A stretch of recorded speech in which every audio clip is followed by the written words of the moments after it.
Questions are being asked as to how violent sex offender Paul Robson was granted permission to move to an open prison as the nationwide hunt for him enters its fourth day. Well, Lincolnshire police say that Robson, who's serving a life sentence for attempted rape and indecent assault, is a particular danger to women and children. The 56-year-old absconded from North Sea Camp in Boston, a Category 4 prison, also known as an open prison, which has less security and supervision than a closed prison.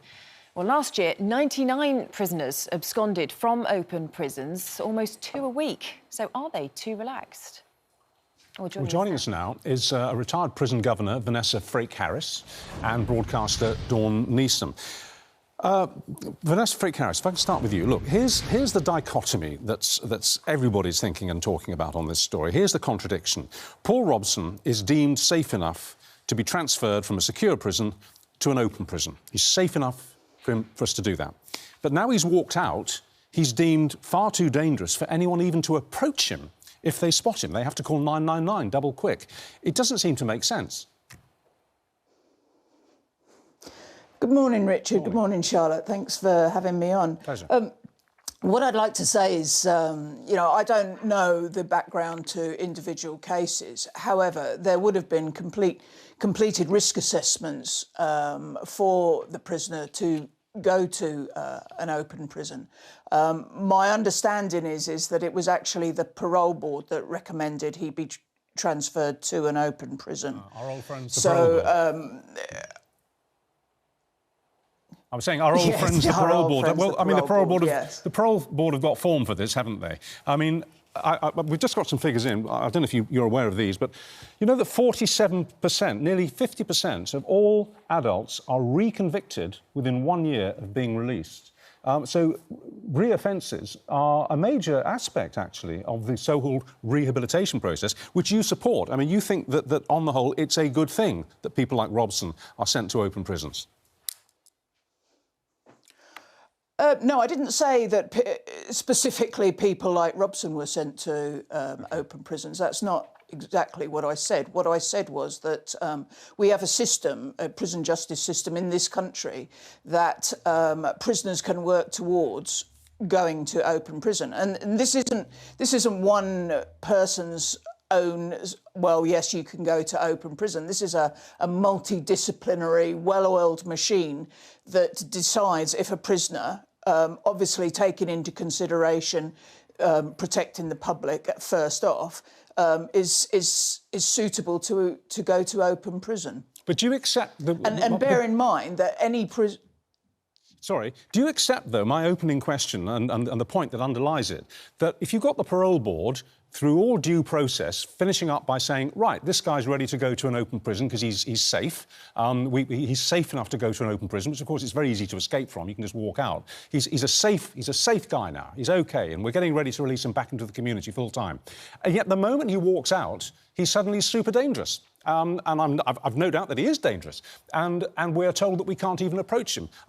Surely you can accept that there's an inherent contradiction there.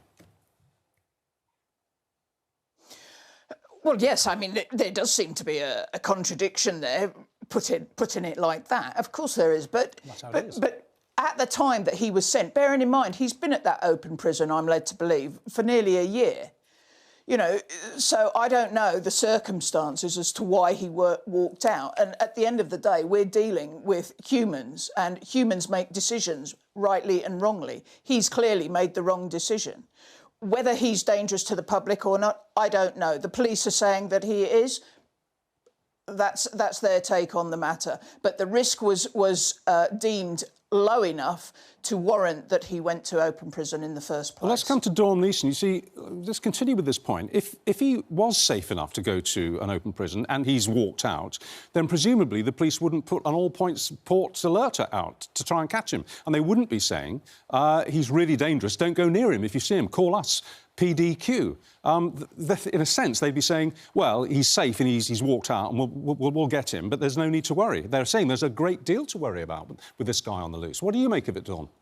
Quite. I'm astonished that somebody with his record, and he has been attacking women and young girls since he was in his early 20s. I'm astonished with some of his record has been allowed to go to an open prison in the first place.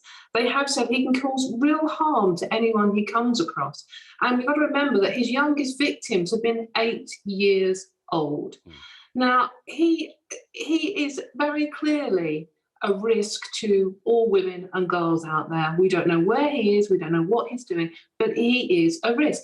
And if one more woman or girl suffers at his hands because of this decision and the fact that he was in an open prison, then there'll be real questions to answer on this. He should never, someone with his history of offending should never be in an open prison like this. Yeah. It's open prisons have their place, but not for sex attackers like with a record this long, going back to his early 20s.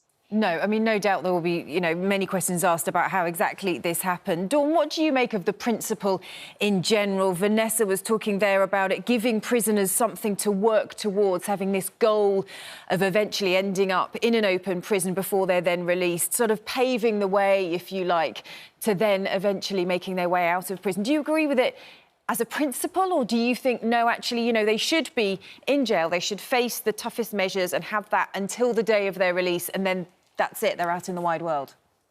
I do think there's a place for it, to be honest with you. I mean, there's a member of our extended family who has been in prison and was rehabilitated, not at an open prison, I hasten to add, and has learnt his lesson and is now very happy and living a full life. And so, open prisons do have their place, but I think, Charlotte, there has to be some crimes that people do not get sent to open prisons. And, sex attackers, certainly.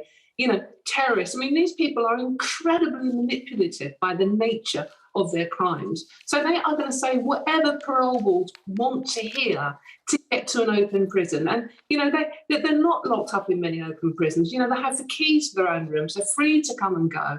And it's, that he was quite clearly a risk to women and young girls. And if a single woman is attacked by this man while he has disappeared, we don't know where he is even in the country at the moment, he was disappeared, then, there will be huge questions to answer about the whole open prison system. I suppose it begs the question, doesn't it, that when you have, and we can't go into the detail of the actual offences that he committed here because they're disgusting, to be honest with you. It's a horrible thing to have to read out, so we've chosen not to do that. But I suppose you could be saying, and maybe you're arguing this, you tell me if you are, that maybe people like this guy should never come out of prison. That, I mean, it's just as dangerous to release them at the end of their sentence, when they've served it in full, as it is to send them to an open prison.